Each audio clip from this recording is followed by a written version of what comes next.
আমি আপনাদেরকে এখন আমরা আপনাদের একটা স্বাভাবিক কৌতূহল হবে যে আমরা কত তাড়াতাড়ি গ্রেজুয়েটটা পাবলিশ করব এই প্রশ্নটা এটা আমরা এই আপনারা জানেন পদ্ধতিগতভাবে যে আমাদের রিটার্নিং অফিসারদের কাছ থেকে ফাইনাল রেজাল্ট শিটটা আমাদের এখানে আসছে আসার পরে আমরা এটাকে আবার আমাদের যে বার্তা শিট যেটা চেয়েছি সেটার সাথে ম্যাচ করে তার করব এখনো পর্যন্ত এই শিটটা পাওয়া যায়নি রিটার্নিং অফিসারদের কাছ থেকে ওনারা হার্ড কপিতে পাঠাবেন বাই স্পেশাল মেসেঞ্জার এটা আমার বিশ্বাস আজকে সন্ধ্যা নাগাদ থেকে পাওয়া শুরু হবে কাজে আমরা যত তাড়াতাড়ি পারবো আমরা তত তাড়াতাড়ি এই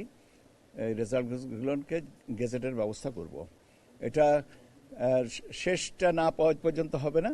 আর আমি আচ্ছা শেষটা এখন যদি কালকের মধ্যে হয় কালকে যদি আমাদের দেরি করার তো কোনো যৌক্তিক কারণ নেই আমরা দেরি করে তো বরং সবাইকে আমাদের কোনো দরকারই নেই আমরা তো তাড়াতাড়ি করতে চাচ্ছি আর আরেকটা জিনিস যে এই গেজেটগুলো একসাথে পাবলিশ হবে একটাতে আলাদা আলাদা না একটা অর্ডারে একটা গেজেট অর্ডারে এটা পাবলিশ করা হবে আমাদের প্রস্তুতি আছে আমরা এখন ওই লিখিতভাবে যে সাইন পেপারটা পেলেই আমরা কাজটা শুরু করব